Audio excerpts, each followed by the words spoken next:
Good morning. Happy Thursday. How's everybody doing today? I am the Moon Mama, and we are at the final degree, which is the 22nd degree, where Mercury Retrograde is completely out of its shadow. We made it to the very end.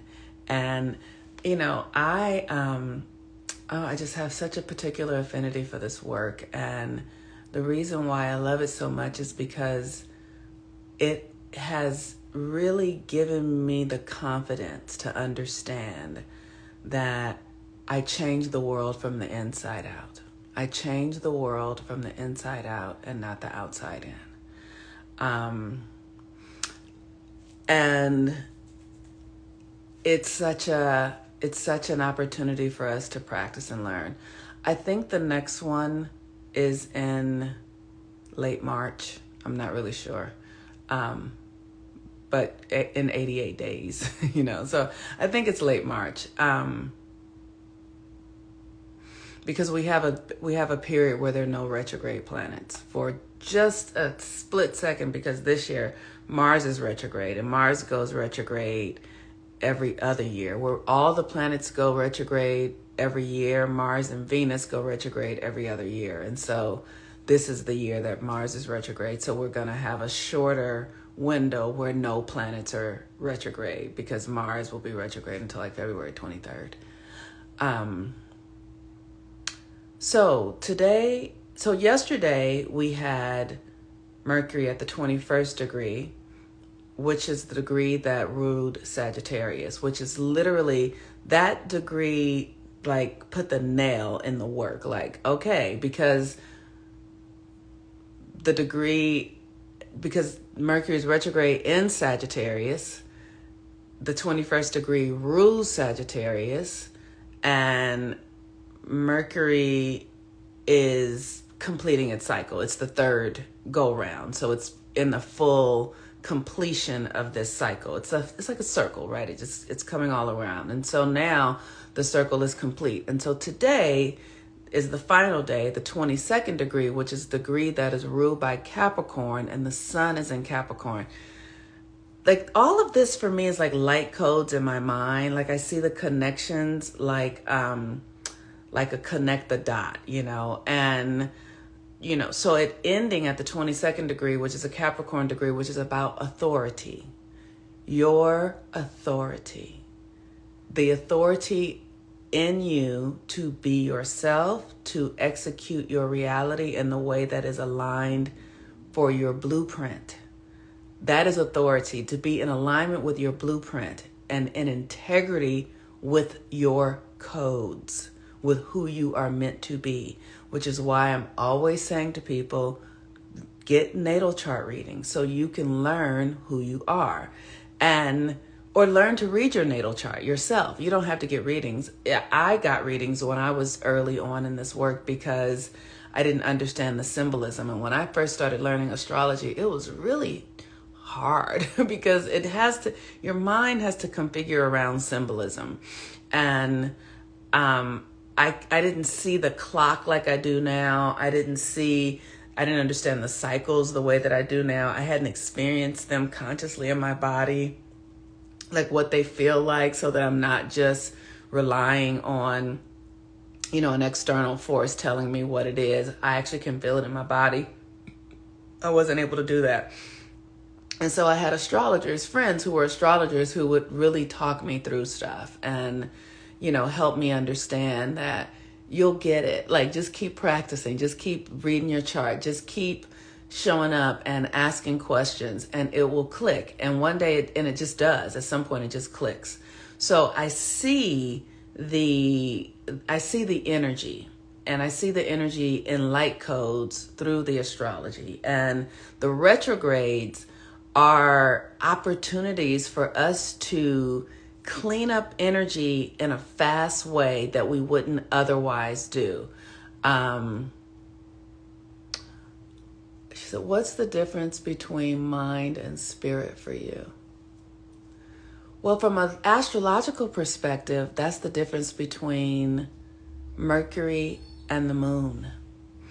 Because the moon your moon sign governs your spirit, the essence of who you are. And Mercury is the mind.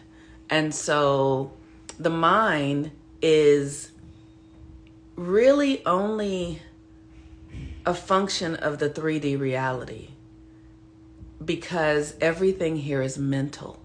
Everything here is mind, meaning everything you see, somebody created. Everything here is orchestrated. The streets, the trees on the streets, all of that is mind. All of that is mental.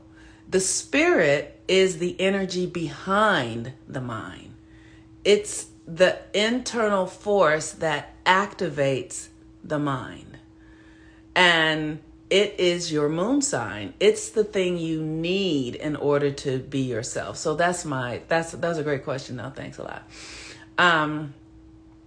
So with this Mercury retrograde ending at the 22nd degree of authority and your integrity, you have to think about all the work we've done over the last 9 weeks, right? All the work you've done to look at your faith, how you relate, how do you believe in yourself? Do you believe in your ability to be different? Do you believe in your capacity to change? Do you believe in magic? Do you believe in things that are unseen? Do you have a natural connection or a connection, maybe one that wasn't natural that you had to create, that you had to grow, condition? Do you have a connection to the unseen world? Sagittarius is your faith, your trust, your philosophy, what you believe in, the tools that you use to learn. It's exploration, adventure, right? Like, have you seen a difference in that experience with you? One of the things that's so fascinating for me yesterday, because yesterday was the Mercury was at the Sagittarius degree, and I had a conversation with a Sagittarius. Like, Sagittarius squares my energy. Like, I'm a Virgo, and Sagittarius is in a 90-degree angle to Virgo, which is a hard angle. And I, like the ego of me, right? Like as an astrologer and a human being and a spirit who's on this journey, I know everything serves. I know it all serves. I really do get that. And so that's why I can embrace this. But if I, like in my human stuff, like I don't like Sagittarians. Like I just don't like them. I just don't like them. And I know that they serve a purpose, and I understand why I don't like them. I get it, because as a Virgo, there is a natural dose of humility I live in constantly. I constantly am adjusting myself and making space for other things and seeing things in a different perspective. Like I just have to bend, because that's the Virgo energy. Sagittarians are not that way. They are not that way. They don't have to bend. They are ruled by Jupiter. They are larger than life. Things bend to them. Okay. And I don't like it. I don't want it. I'm not interested in it. Get that shit out of here.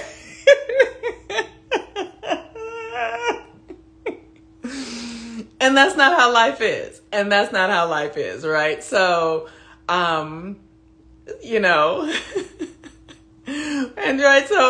So yesterday I had a conversation with a Sagittarius, and I was so aware of like, if the Watts in me could have came out, I would have been like, nigga, who you think you talking to? But I understand that everything is my creation. I understand that I'm the creator of my reality. So if somebody is here challenging me, it's because the challenge is for me. It's because the challenge is for me. She said, as a Capricorn, I approve of this shade of Sagittarius. Oh my gosh, it is so hilarious. It's so funny, right? It's so funny. So, but as somebody who knows that I'm the creator of my life, if I'm the creator of my life, the story I tell about it is what I'm going to experience. So I'm asking myself, what is it that I can learn from this energy? They have a certain entitlement because they are the largest planet in the solar system. They have a certain audacity. They have a certain, they just have a thing. And so I'm like, how can I embody more of that? How can I embody more of that? And the thought of that makes me want to vomit because I have a Pisces rising and a Virgo sun. I bend.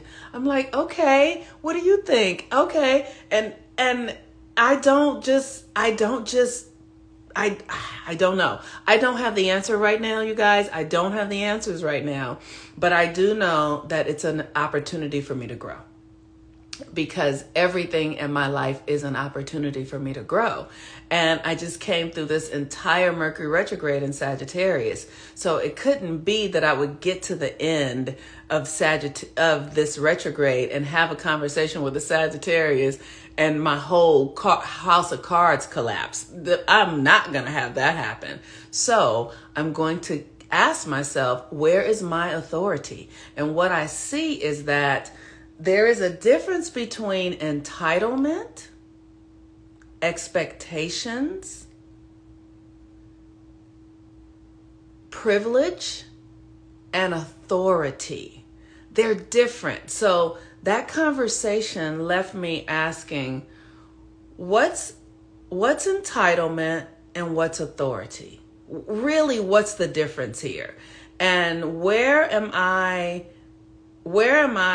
I made space for, say, Sagittarians because I collapsed under their entitlement? Because entitlement is the shadow of Sagittarius, that they like every sign has a shadow. Let's say it that way. Every sign has a shadow. And the shadow of Sagittarius is entitlement. It's this self-righteousness. And it's this, I know more than you, right? But it's not tried and tested. Authority is tried and tested. Authority says, I know this because I played the game. I see it. I know how it works. Entitlement is just, this is given to me. I feel like I should. So I am working that out. And today is the day. And with the sun now in Capricorn, I am working out, where is my authority? Where have I been, giving my authority away because for incorrect reasons, for things that don't really serve me? And so be with this energy today as we are closing out Mercury retrograde, to understand that everything in your life is there because you invited it one way or another, or you created it one way or another. You could have created it through insecurity. You could have created it through fear. You could have created through ancestral patterns that don't serve you anymore. But nonetheless, you created it.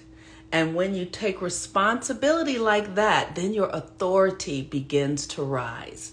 Even if you're experiencing things that don't feel good to you, if you know that they are serving you and you created it, then you can be with it and allow yourself to evolve through it, to grow through it. And that might be messy. That might be chaotic. But if you have strong intention and a strong will to evolve yourself, to heal yourself, to grow yourself, it will get you to the other side of it. Just your intention and pure will.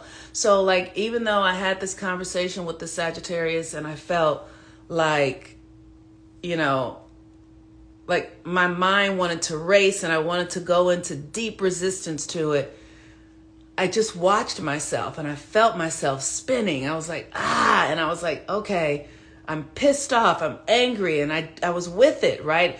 So much so that I did something in my back, and my back is a little like the area behind my heart. Like our heart is right here. So that area in my back, like I went to lift something and I sort of hurt my rotator blade because my heart is opening up to a new possibility, because I'm willing to see it as the responsible person for it.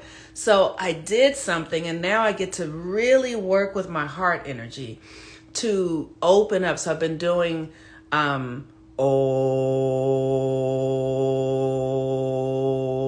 making sounds and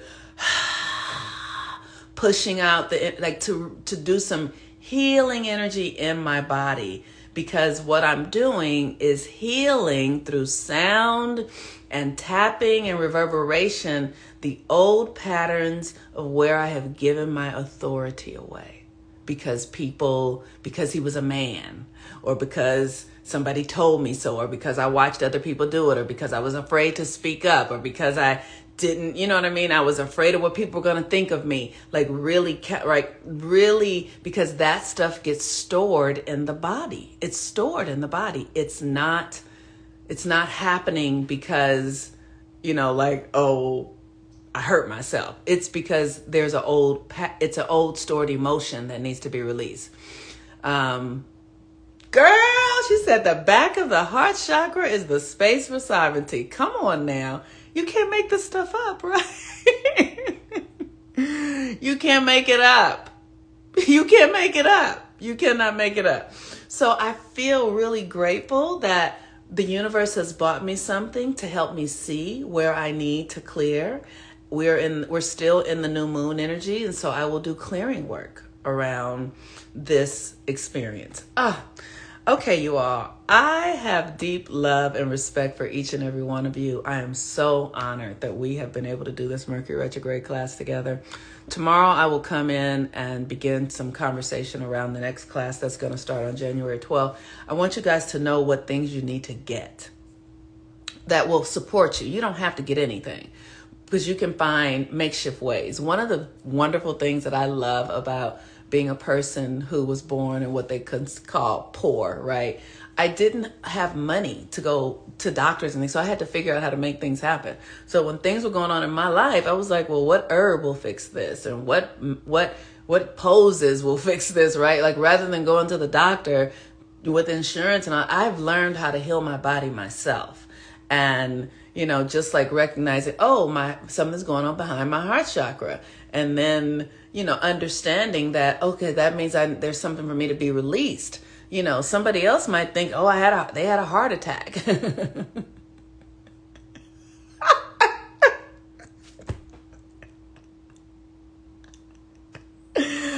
Oh my God. Thank y'all, Sagittarius. We love y'all.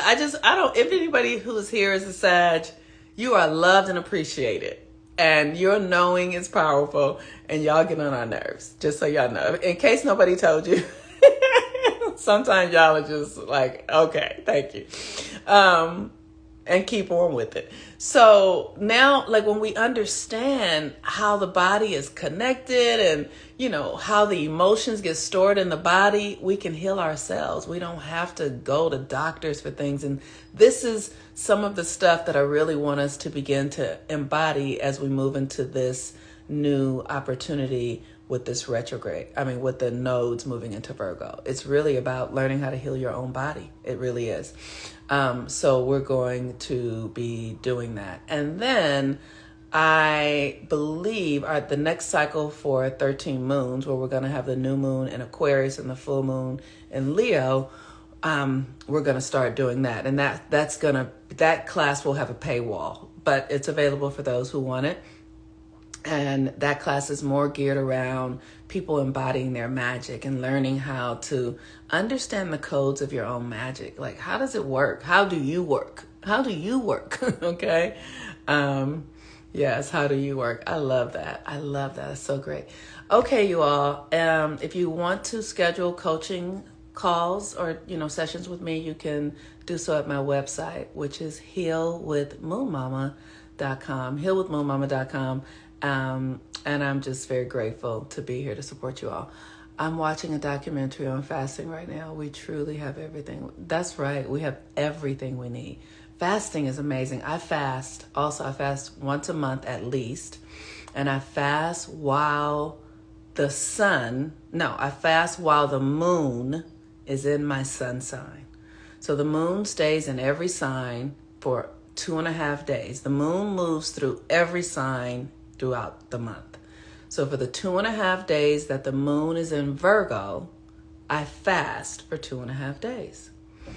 And I fast from negativity. I fast, I eat really clean, or I don't eat at all. I might do 12 hours of no liquid, like dry fasting, and then, eat like a small salad or something like that. And what that does is that increases, it brings up the Christos oil from the root to the pineal gland. And it opens up your consciousness. And it has been so profound. Like, I just have a clarity that I just never had. And like I can be in this experience with somebody who I'm triggered by and trust it and trust the trigger and not need them to change in order for me to get it. Like, I've gotten to a place where I understand that everything is really serving me, and I do have space around it so that I can adjust myself and see how this serves me and how I'm going to grow from this. How am I going to utilize this energy rather than how will this energy get the best of me? So the fasting has helped me do that. Do you fast with your sun sign specifically? Can time?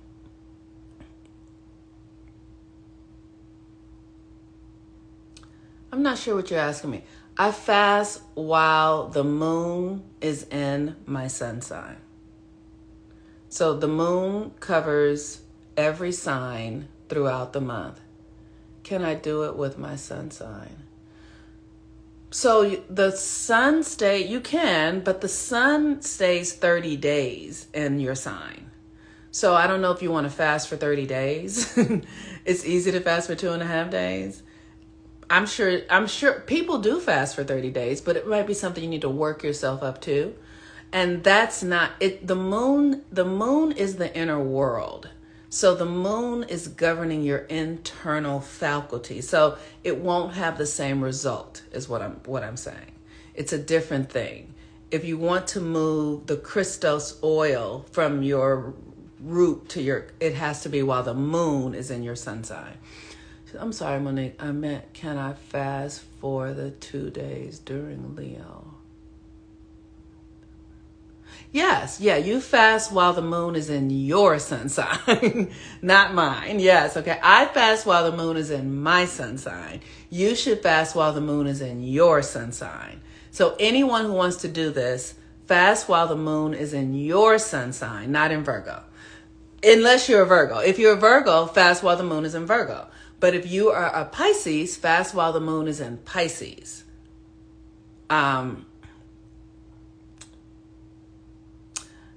So, yeah, okay, so that's it. Somebody is asking to join. They probably don't really want to join because they just, okay.